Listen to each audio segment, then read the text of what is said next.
All right. Okay. Hey, everyone. So I'm super excited to have Shlomo on today, who to me is a mentor in my journey with consciousness, because the content that I found on Shlomo's channel really helped me put consciousness into practicality and realize that, is that really me that's manifesting everything? And it's not the angels and the gods high above that are giving to me because I'm praying really hard. So I guess I'll let you introduce yourself and let's just talk about consciousness and have an open conversation. Okay, so I'm Shlomo, as you said, and I think that where the door or the window into who I am and what I do is YouTube, on my YouTube channel. So if anybody types Shlomo Friedman on YouTube, not on Google, I'm not there yet, but on YouTube it will pop up, and then you can see my videos. And what I really do, I am trying to, not trying, I will empower people to realize that their ability to create a reality is almost unlimited. And yeah, so go ahead. So, so to create reality, when you say it's unlimited, does that play into consciousness? And if so, how? Well, you know, we can go into physics because that's what people understand most. I mean, people like you said, people like some substance to hold on before they can go into anything spiritual, because this is all virtual, right? So, you know, in quantum physics, there is this experiment. It's probably the most famous experiment ever. It's called the double slit experiment, right? And it's been going on for 150 years, and there is still no explanation why it happens that way. And you know, just to, in a nutshell, what the experiment does, it takes a particle, a photon or any particle, right? And keep in mind that particles are actually the building blocks of everything that we experience in this reality. Everything in this universe is made of particles, at least according to science, okay? So in this experiment, they take a particle and they shoot it onto a screen, and there is two possibilities. It either hits the screen as a particle, which is matter, and then you see, like, as if you threw a blueberry on a wall, you will see where it hit, right? Yeah. And the second possibility is that it will turn into a wave, and what you will see on the wall will be kind of a wave interference shape. And a wave really means nothing to us, okay? Mm-hmm. If the whole world was waves, you wouldn't see anything, because we don't see waves. We only see matter. Mm-hmm. A wave is like a radio wave. You don't see it unless you have the proper receiver, right? So it turns out that if a conscious human is observing that particle while it's going, it will always hit the wall as a particle. It will be matter, regardless how they observe it, through instruments, whatever. As long as somebody observes it, any human consciousness, it will be a particle. If nobody observes it, it will hit the wall as a wave. It will not be matter. So in essence, what it says, and this is science, I think, kind of doesn't want to say that because it goes into a territory science has no control over. But to me, what it says is that human actually creates everything that exists by looking at it, by observing it, by being aware of it. Otherwise, it wouldn't exist. It would be a wave, which is really nothing. Yeah. So what it means, like one example, it means that if there were no human beings on this planet, there would be nothing. There would be no planet, because there would be nobody to observe it. Right. Okay. So if you look at it from that perspective, it means that you create everything. The particles are Lego blocks. They are all over, everywhere. And you, with your consciousness, arrange them into different shapes, into people, into dogs, into whatever, right? So that's the ultimate reality creating, if you want to look at it from that perspective. But if you want to look at it in a more practical way, is look at your life. Where you are today is 100% a cause of what you were thinking in the past.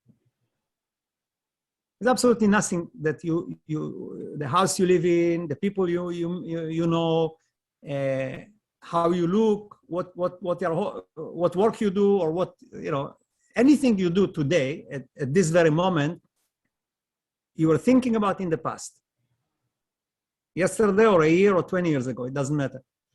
Okay? So what it also means that everything that is going to happen tomorrow will be from you thinking about it. So that's, again, you create your reality, right? It's not like visible. It's not like you can do something and see it immediately. But this is how it works. It's like a slow motion thing, right? You put the input in there, and what you get on the other side is your reality. Even the whole world today, as it stands, except maybe the continent that got moved by some powers, you know, into place, everything in this world is created by humans. Mm-hmm. Everything. There's absolutely nothing that's not created by humans here. Everything that we experience in this reality, in this world, is created by humans. Now, I'm not talking about trees and mountains, okay? This is the stage that we receive to create that reality on. But everything else, you know, whatever you do today, how you travel and how you eat and how you sleep and whatever, you know, everything is created by humans over time. Mm-hmm. So then how can you say that we don't create reality? Right? Take it from the other side. You cannot really dispute that. Yeah. You cannot say that it's all random. No. You know, so, okay, so I have an example of what you're saying, and it was from a vlog that you did, and you had said, describe the word Messiah or something like that. So I was in a time crunch that day. I had watched your vlog, and I really wanted to I wanted to write back. So I started writing, but I just didn't have enough time. So I left and I went to go pick up my friend because we were going out for dinner. And, you know, I was waiting in her driveway and she still hadn't come out yet. And something told me, just turn around for 1 second. And I turned to my left, looked over, and the word Messiah was on this person's license plate. So I just thought, to me back then, I was like, oh my gosh, this is a synchronicity. I can't wait till in the morning. I'm going to write back. I'm supposed to be writing back. See, the thing is, I still thought synchronicities were the divine pulling down and saying, yes, you need to write back. But then the conversation that we had, even in that log of conversations, you asked, okay, what does synchronicity mean to you? So can you tell me, in that sense, consciousness and synchronicity, how you would describe it? Okay. So I'll ask you a question. Okay. You got involved with this video and you were going to write something because of the Messiah, right? And Messiah was the thing. And you walked out and there was the Messiah on the license plate. And you call it synchronicity. Yeah. Okay. So what it really means that the person with that car hours ago, or maybe yesterday, already planned to go and be there for you to see the license plate. So how can this be synchronicity? Are you saying that reality started to plan it from yesterday, that you will start something with the Messiah and then you will walk out and it will have that car there? Like, where did the car come from? It has to be planned in advance, right? Some synchronicities, they cannot happen unless it was planned maybe a month ahead. And to go and say, you know, reality or God or whatever you want to call it is doing all this just so that I get that synchronicity, it doesn't make any sense. So there's two other explanations. One of them is far-fetched, and I'll tell you what it is. One of them, the far-fetched one would be that your memory of everything that happens is installed in you continuously. So that whatever you think happened 5 minutes ago didn't really happen. It just is put into your mind continuously for you to feel that it happened. That's a possibility, because if reality is created all the time, then in that reality, maybe your memory is also created all the time. But that's far-fetched, okay? So the other explanation is that you, because you are connected and spiritual, and you have this is all your consciousness. It's not your earrings or anything. It's your consciousness, right? Same as in that experiment. It's your consciousness that does it, right? Mm-hmm. So your consciousness, because it's connected, has influence over the mechanism that creates reality. And you created that car there, right, by creating that reality. It wasn't planned ahead. Okay, that's hard to swallow, because you say, oh, well, wasn't that car there before I walked out? Like, no. You create your reality continuously, every second. And it can change every second. You know, every second you can have a totally different reality. It's just that how it works is that our minds, you know, stitch it all together and it looks a continuum. But it's not. Yeah. It's a bunch of pictures going through like 1 million every second. And, you know, to us, again, the brain is stitching it. Same as the brain will connect, like if you know those different puzzles, that there is a letter or something inside some puzzle, but your brain picks on it immediately. You see it. It's because the brain is programmed that way to always try to make sense of things and put them in a context of material reality, because that's what our experience here is. But the truth is that reality is changing all the time. That's why I preach saying you can change your reality. All you have to do, which is not simple by any means, is to try to disconnect yourself from what is now, because that limits you to create any reality. You cannot believe, right? Yeah, so you know what I did last night? Because I've been testing this, because I was like, am I creating all of that? And if I am, that's profoundly powerful. Like, that's crazy. So I've been kind of I guess you did that vlog about a month ago, maybe a month and a half, 2 months ago. So what I've been doing is I've kind of been testing it on my own, and I can't believe the amount of like manifestations, I guess, I've been having. I'll give you an example. So I did this last night, and I want to know what you think of this.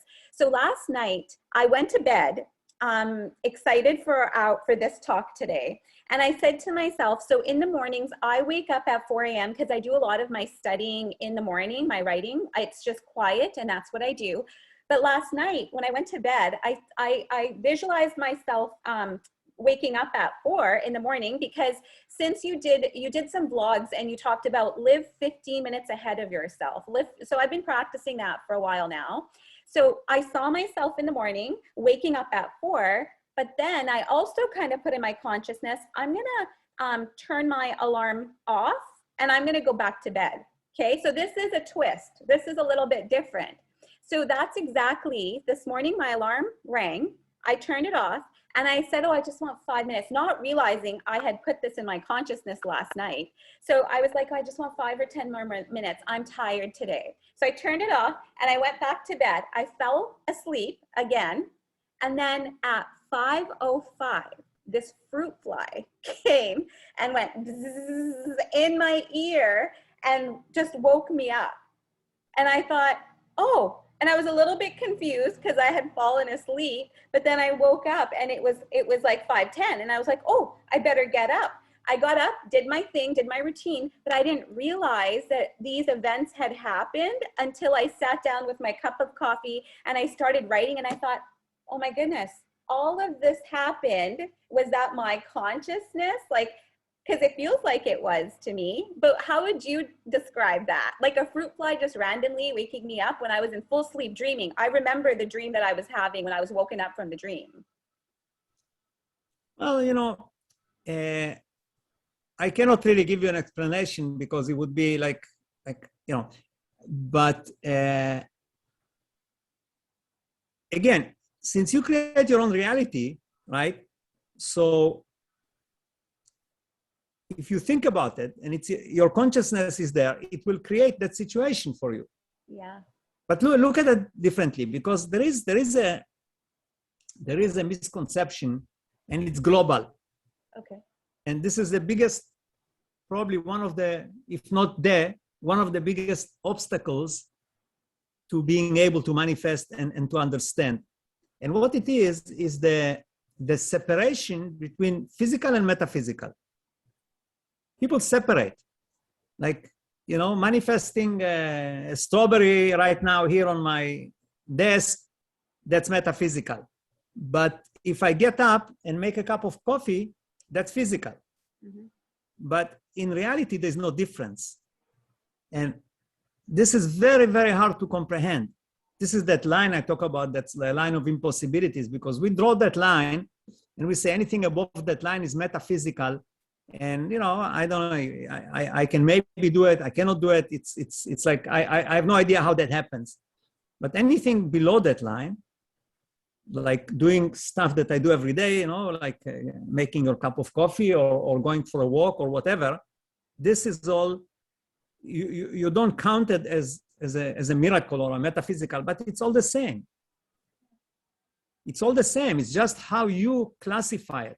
You see, some people, especially children, they can do sometimes things that to us is magic, like really metaphysical stuff. But the child doesn't separate that from doing normal, what we classify normal. And that's why they can do it. Mm-hmm. Because as soon as you classify it as normal, you can do it. You don't have that block. So the first thing is to really try and eliminate that classification, separation of physical and metaphysical, because it's all the same. Okay. At the end of the day, you have a consciousness, mm-hmm. which is all you have. You are a consciousness. Everything else is created by that consciousness. Okay? And whatever is created by that consciousness could be physical, what you call physical, or metaphysical. It doesn't matter. Mm-hmm. Right? So, when you ask, like, how did that happen, that you were woken up at 5:05, this is just the same as you want to make your cup of coffee. It's just that it happened. A reality was created. Right? Yeah. But it looks to you strange because you didn't do it consciously. Yeah. And, I was kind of also testing my consciousness a little bit. I wanted to see which aspect of my consciousness is stronger, the habit of getting up at 4 and studying, or can I really turn that clock off and fall asleep? Is it going to be fine? But I guess maybe the habit was stronger. I don't know. Well, that's already down to you see, the consciousness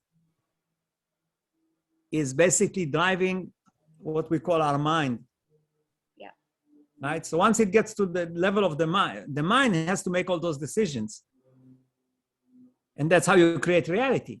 Because the consciousness has unlimited power to create reality. But the mind is actually the tool that turns it into practical stuff. And it will only do stuff that it believes it can do. It will not do something it cannot do. Like, you're not going to stand on the roof and jump off the roof and say, I'm going to fly now. Right? Yeah. Okay. So here's a question. So if the mind does, what it practically thinks that it can do, but consciousness is driving the mind. So, the leg that we have in manifestation. So I think that leg is due to our feelings of just whatever is in our unconscious mind, the lag occurs because we feel like we can't have it or we don't deserve it.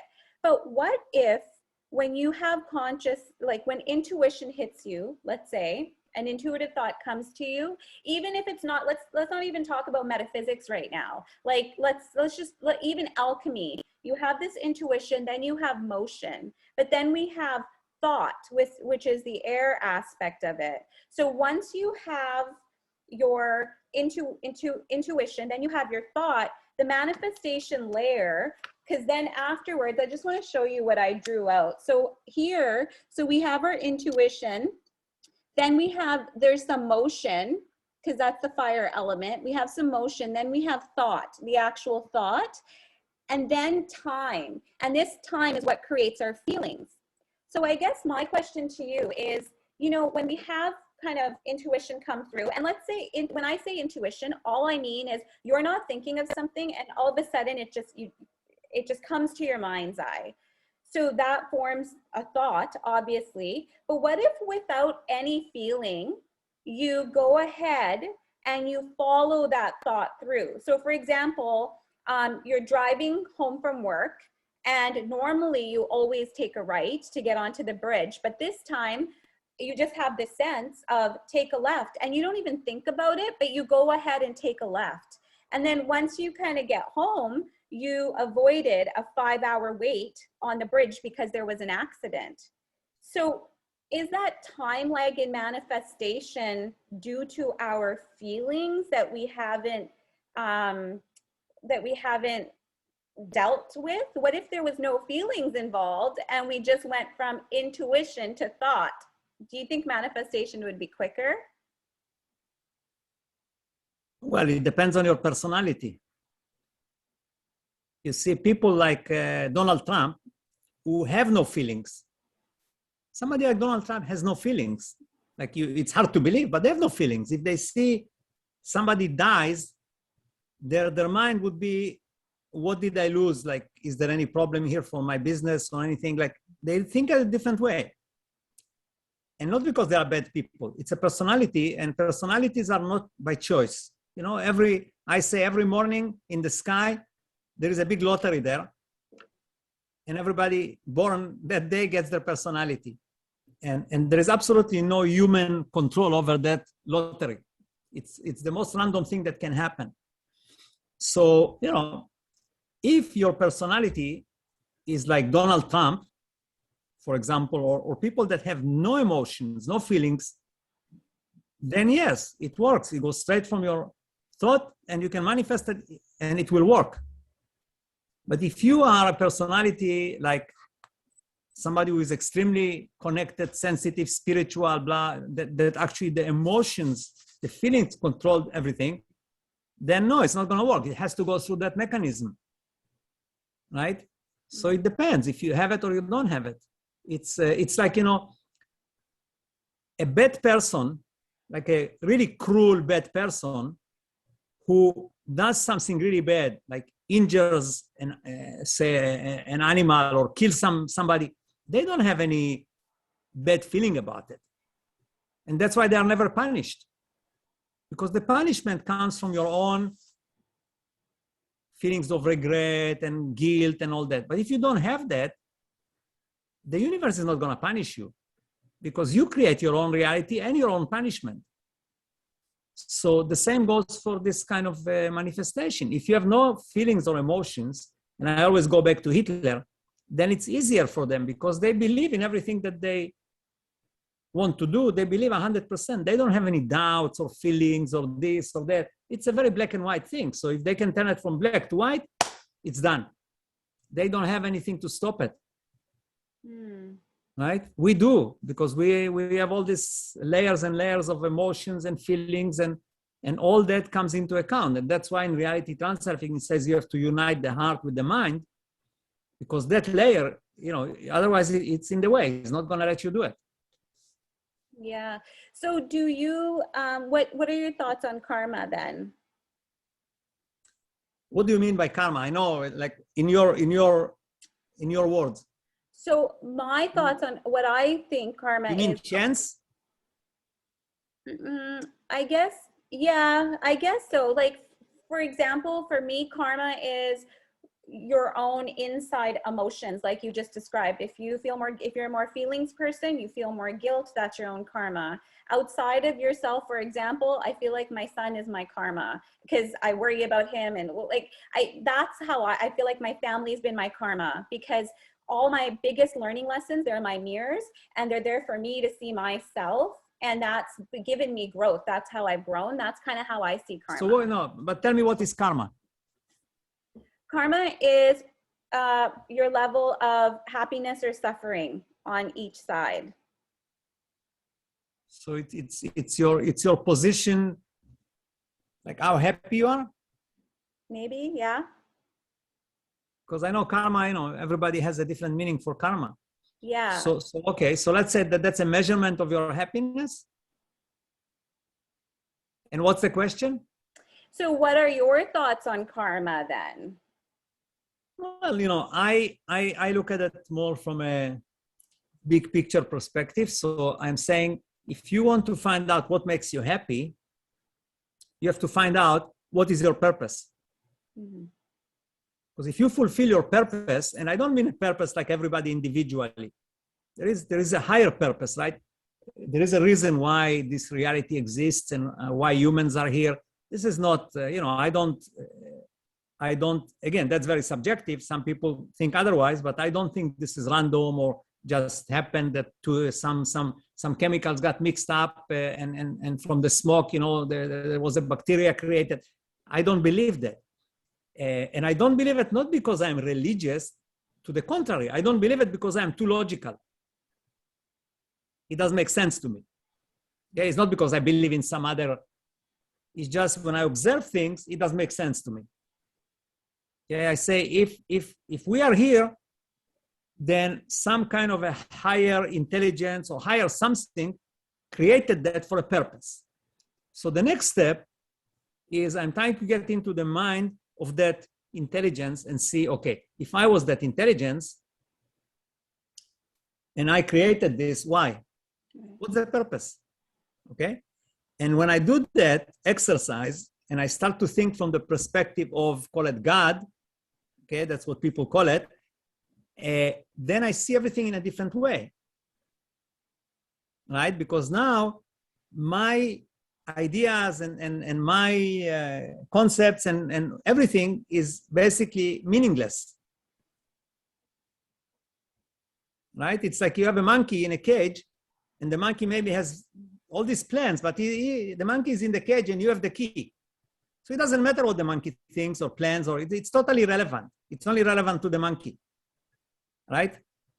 So looking at it that way, I'm saying, well, if that intelligence created this reality, it's because it's trying to find a way to experience a reality that it cannot experience by itself. It's not possible. Okay? And again, going on the very, very top, it means that intelligence is looking for us to continuously create new experiences. Mm-hmm. That's what it wants. Okay? So people that look for stability, predictability, all that, they are not fulfilling the purpose of the creator, call it, right? And if they don't, they basically get shifted out of here. Because this universe is not, has no, how can I say, it doesn't work by feelings, it works by purpose. If something is not necessary anymore, it goes away. Same as the dinosaurs, for example. They fulfilled the purpose because initially the programmer, God, was playing with big things, very crude, and slowly refined it. And then the dinosaurs became, like a nuisance. They weren't necessary. Okay, they're gone. How they are gone, this is up to reality. It creates always a situation that to us looks like it's natural. Okay, there was this, meteor or whatever that felt, and it doesn't matter. And the same will happen to all the wild animals. All wildlife will disappear. And it's not because people destroyed the environment. This is just the way of executing it. the reason the wildlife is going to disappear is because they stopped fulfilling a purpose in this reality. You see, in the old days, animals were very involved in human reality. Yeah. They were doing the work, they were doing the providing the food. They were actually involved in everyday experiences. People used to fight the animals and kill them and get killed by them and so on and so on. So it was an integral part of human reality. It was integral part of the show. But today it's gone because humans evolved. The animals didn't evolve. Mm-hmm. They stay the same because they don't have a consciousness per se. They are more like backdrop people. Like I know this Cannon, Dolores Cannon calls them, right? Yeah. So, and you can see that the dog usually will copy the character of the owner. Mm-hmm. You look at the dog, it will always be like the owner, character-wise, because they don't have their own. They don't have a personality. So the animals, for example, give it another 20, 30 years, there will be no wildlife, except in reserves and in zoo maybe. And it's not, again, like I said, it's not because of any other reason. It's just because they don't fulfill the purpose anymore. Next, okay? So when you look at it from that perspective, it also applies to people. People that are not going to evolve and just continuously look after, stability and have enough money so I can retire and they will get shifted out. Yeah. And again, it's nothing to do with the love and this is all a very pragmatic purpose of the creator. Yeah. Not that the creator sits there and does it. It's how this whole thing is programmed. Yeah. Okay. Yeah. So for you to be happy, going back to karma, I went through this whole thing. You have to continuously reinvent yourself. If you don't, you're not going to be happy. And you know what it's like? When your children were small, and let's say you bought a puzzle, like a paper puzzle, So once you do the puzzle with them, what are you going to do with the puzzle? Get rid of it. That's exactly, you take it apart. Take it apart, sorry. Yeah, and then you do it again in a week or in a day, right? Yeah. And this is what life is all about. If you put the puzzle together of anything you do, you put it together and you leave it to enjoy it, you're not going to be happy. You will get sick. Life is not going to be good for you. You have to take it apart. So if you created some kind of a business or a company and you sold it, now you have lots of money. If you go and just relax, then you are doomed. You have to start another one. Do something. Yeah. Okay. And this is the answer on the karma. Okay. You have to fulfill the higher purpose. Otherwise, you're not going to survive here. It's really interesting you say that because I feel like we are taught so much that where you have to, we have to work for people. Jobs are so important. And I'm giving you this example because I just recently went through, people are looking for purpose and what is their purpose? And, they're always looking outside of themselves. Then they start looking inside of themselves, like what makes me happy? And my personal example with that, because I did that for a long time, was I thought, oh, maybe my purpose and my value, I come from academia, is to go back into academia and start at a higher, at different leadership positions. Maybe that's what I need to do. And so I started doing that, but I kept denying the fact that I enjoy this, what we're doing right now. And we're talking about consciousness. I love this. And when I'm making my little mind maps and doing this kind of work and self-inquiry, I enjoy it so much, but I was never taught that that could be my value. That could be my purpose. I always thought my purpose was the value that I made in money back. And coming to this point in my life where I find my purpose and happiness, and then I started realizing, you know what?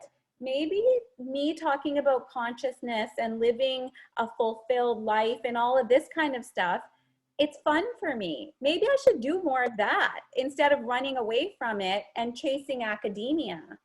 So is that kind of what you're talking about when you talk about life purpose? Yes. Okay. Yes.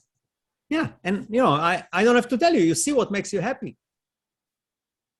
Right? Because when you explore, when you get into this kind of things, it's infinite. There's so much to explore, right? And this is what your purpose is to explore all these things. The more you explore, the better. The more you will get rewarded, your health will be better, you will be happy. You see, people say, oh, if you are happy, then you don't get sick. It's true, but it's not because you are happy. It's because of what you do to be happy. You have to go a few steps back. Don't look at the end result, right? What causes these things? And I'll tell you another thing that's very important for you, especially since you brought the academia, right? Academia, science, practicality, common sense. All these things go in kind of the same color, right? And, going back into quantum physics, the central rule of what scientists found over the last 150 years is the uncertainty principle. Okay? At the end of the day, and that's what Einstein didn't want to accept. He said it cannot be that God is playing roulette or whatever, right? Mm-hmm. The uncertainty principle rules everything. It has to be that way, because if it wasn't uncertain, we would disappear. We couldn't exist. If we knew everything that's going to happen, everybody would commit suicide. Like, there's no purpose, no interest in life, right? Mm-hmm. The only interest is because you don't know. Like, why were you excited last night? Because you didn't know what's going to happen. But if you knew exactly what we're going to say, every word, it wouldn't be exciting anymore, right? So the uncertainty principle applies in every area in our lives. And why I'm saying that is because people that come from academia, and I talked to a few hundred people by now since the beginning of the year, just from my website, that people come to talk to me, to Talk for Life. And, when you talk to so many people on this kind of issues, you learn quite a bit about how people think. And what I find is that I feel probably the majority of the people in the world believe that there is some kind, including yourself, because you have those diagrams, you believe that there is some kind of a technique or some kind of something that I can figure out with my logical mind as a scientist or as a physicist or whatever. And once I figure that out, I got it. I am God now. Well, comes the uncertainty principles, tells you, what? No, there is no such thing. If you try to find any kind of a technique, it's not going to work. You're wasting your time. Yeah. You see, because at the end of the day, and you know it because you have both sides, at the end of the day, it happens in such a way that you can never explain it. It just happens somehow, like that Messiah thing. Go explain it, right? So, like, if you created a program, let's take that as an example, right? That Messiah on the license plate. So let's say that a month before that, I would say to you, what? I want you to create a process that should happen. How would you do it? I don't know. I'd probably visualize it. And like you said, I'd start putting strategy to it or something. Yeah, but it wouldn't happen. It wouldn't work. It wouldn't work. Yeah. No, because you see, it doesn't work like that.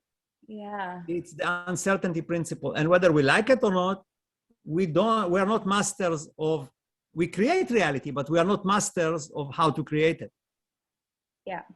That uncertainty principle will always come in just like a stick you put into into the spokes of a bike. It will always come in and ruin it for it. It's just, you have to figure out a way, just like they did in quantum physics, because in quantum physics, they can estimate where the particle will be at a certain time. What's the highest, statistically, the highest chance for the particle to be at a given time?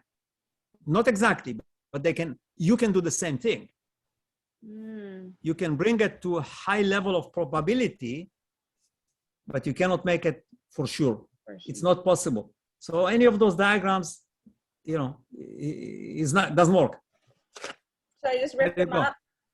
There you go. Yeah, it doesn't. And it's a problem because what happens from my experience, I find that the books like Reality Transurfing or Neville Goddard, The Secret and all these other things, they have very good intentions, but they're actually causing lots of suffering. Yeah. Why? Because you see, people believe that in those books there is the technique how to manifest something, right? And to be honest, I don't think anybody succeeds to do what the book says. So what happens is, because these people don't talk among themselves, they believe that it's only them that don't succeed. So now they start to feel stupid, incapable, and so on and so on. And it actually puts them in a very bad mood. Because they come to me and they say, look, I read this reality transurfing 20 times, and I cannot manifest, $1 million. So what's wrong with me? Because when they say what's wrong with me, it implies that they believe that other people are doing it. But it's not. You see, the only one that can actually do it, if at all, is the author of the book. Because they have a certain personality that works with the system that they present in the book. But it doesn't work for other people, because that's a very unique personal thing. Everybody creates reality and does things in their own unique way. This is where the uncertainty thing comes. So if I write a book and I go into details like reality transurfing, it's wrong. If I say it in a big framework, it's okay. Like if I say, look, God wants you to be creative, well, that's okay. But if I say, look, you have to touch your nose and pull your ear and you'll get a husband, well, that's wrong, right? Yeah. You know what? That's such a great topic, what you just said. Can you please think about making a vlog about that? That is so true. What you just said about the creating suffering from your learning, like what you've learned or read, because yeah, then you try and apply it when it doesn't work. I've been through that. I can totally relate to what you just said. Well, that's I'm saying, because I talk to people and I see what bothers them. And then I tell them what I just told you, and it kind of takes away a really heavy weight off their neck. Yeah. Because they realize, oh, wait a minute, I'm not an idiot. Everybody is an idiot. Yeah. Right? It's, look, at the end of the day, you have to realize that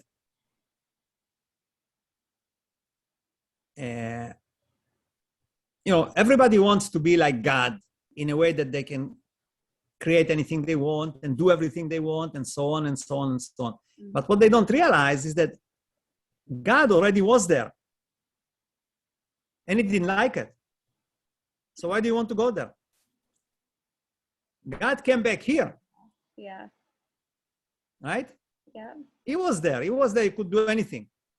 But that wasn't very satisfying. So God created this reality, and you want to run away from this reality and go to where God used to be? It doesn't work. It may sound very disappointing, but that's how it is. You have to enjoy, because you are part of that. You are a segment of that consciousness called God. And the only thing you're going to enjoy is this. You will not enjoy where you can do everything and anything, and you will not enjoy it anymore. Yeah. So you know what I'm taking away from this just right now? I mean, I'm going to watch this over and over and over and over again because like I said, I always get so much information from your vlogs, and that's just what I do. When I'm cooking, I usually have you on and I'm listening, and I just, take in whatever information I need. Must make the food really good. I do actually.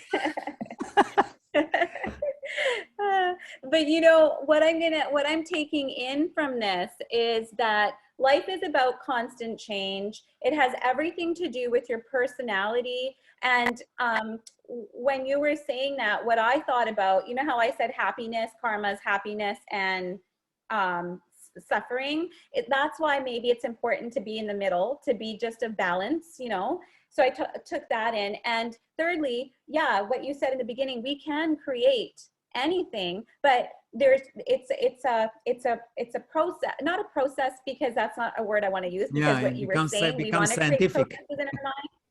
Yeah, not in that sense, but we are the creators when we look around of everything, and that is extremely powerful. And it feels like it's with your personality type and also how much balance you have in life, maybe. I don't know. What do you think?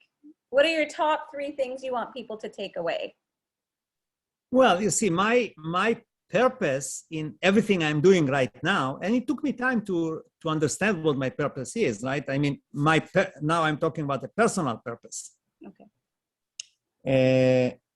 Is that I want to bring together the people that have the ability to connect and to understand the higher level of this reality. And I would say probably somewhere between 10 and 30% of people in the world can do that, just in my estimate. I want to bring all these people together and have them create the reality for the whole world. Because right now it's the other way around. Mm-hmm. See, right now, the reality is created by these background people. Trump is, for example, right? Or Biden, or any of these people, or the Chinese guy, Z, or whatever his name, right? They are machines. They're machines. They have no emotions, no feelings, nothing. They just like go, everything for them is the process, winning, you know, and these people have to get off the stage. And the minority, the people that can actually understand, say what I'm saying, they should come on the stage and they should rule the world. Yeah. Because that will change reality completely for everybody. And the people that today are at the top of the pyramid will go to the bottom, just like the dinosaurs, and they will get shifted out because they have no more. You see, up until this era of our time, God was shaking the tree to create activity by seeding conflict. Because if you look at the Bible, like the original, you know, the Old Testament, if you look there, you can see that God continuously seeding conflict. Mm-hmm. On one hand, he's teaching people to be very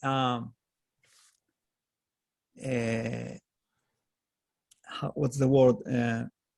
Like, you know, to behave in a way that is human, like, you know, be kind, give to the poor, and all this. But on the other hand, it's creating conflict in the big picture. It says, you know, you have to go and kill all your enemies. Don't leave anybody alive. You are, you know, once you get into the country, like if you look at the Old Testament in the Torah, it says, you know, once you get to the land of Israel, you make sure that you don't leave anybody alive, children, women. You have to kill everybody, because if you leave them, they will become a problem for you in the future generations, and so on and so on and so on. Mm. And this was mainly because it's a paradox, and the paradox was mainly to create activity, but without destroying yourself. Mm. Without destroying the world or destroying yourself, just that was the way of creating activity, by conflict. And keep in mind that good and bad from God's perspective is not the good and bad that we have here. It's different. Now, we arrived at a time when that doesn't work anymore. You cannot seed conflicts anymore. It doesn't work. It served its purpose. It was a tremendous success from God's perspective, okay? But now it's finished. Now there's going to be a different way to shake that tree to create activity, and that is by consciousness, by understanding what God is, by connecting to the collective consciousness, by manifesting. This will be the next frontier. Mm. And the people that don't have the ability to do it, they cannot learn, because people are born with a personality. They will be shifted out, like I said, just like the dinosaurs. Mm. And this is where we are going right now. So my purpose, the way I feel it, is to bring these people together, because right now they are not together. Mm-hmm. Have them understand what it's all about, and have them take an active part in creating that reality, because God is not going to do it for us. Mm-hmm. It's part of the game. We have to do it. And that's why I have the channel, and that's why I'm saying what I'm saying. And I think the ultimate thing I'm doing is I'm writing this book, and there I will bring enough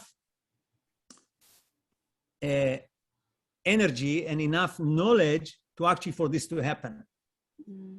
Because to empower the people that can do that, you have to show them also some evidence. It's not enough to talk. Mm-hmm. At the end of the day, even the most spiritual person, is not going to cross the road and without looking to the sides, make sure that there's no cars coming, right? So, it just so happens that we are in physical bodies and we cannot just be totally. So I'm going to bring that knowledge, which I didn't disclose yet, and that I think will do over time, it will do the trick. I'm excited. I can't wait till that book comes out. I will be the first one to purchase it. I'm very excited for it because it's such a, like I said, it just makes sense to me. And that's why when I watch your channel, the reason I watched all your videos probably in the time span of 3 days when I first kind of found you on YouTube was because there was something that you were saying that resonated inside me. And I loved, like I said, the practical, that it's not all like, oh, God and angels, it's you, it's your conscience. I like that you take responsibility. You take responsibility for everything, basically. So I really appreciate that. Yeah, thank you for doing what you do. I really truthfully. Well, I do it for my own, at the end of the day, whatever we do because it makes us feel good. Yeah. Right. Yeah. And sure. I enjoy it tremendously, which is great because I do what I like, and and I enjoy it because of the feedback I get. Yeah. I get amazing feedback from people, and that makes me happy. And this is a karma, right? And then I can keep doing it because it's perfect. It's exactly like, I create the change, but I enjoy it. Oh, I love this. Well, if I could give you a big virtual hug. There you go. Right? I all the way from Surrey. Yeah, all the way from Surrey.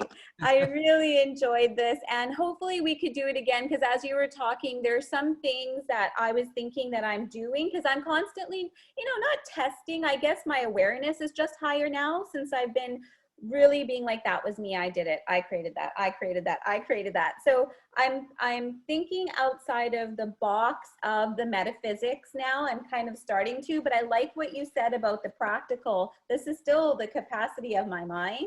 So, let's just see how this goes, and maybe we can have another conversation in a month or so, just to catch up. But give me some feedback before that. Tell me what you think of, because this conversation will do some things to you. Okay. Absolutely. Let me know. Okay, sounds good. Perfect. Okay. So, yeah, I'll end the recording, but I'm going to give you a quick call back, okay? Okay. Okay, Go ahead. Thank you so much. Bye. Bye.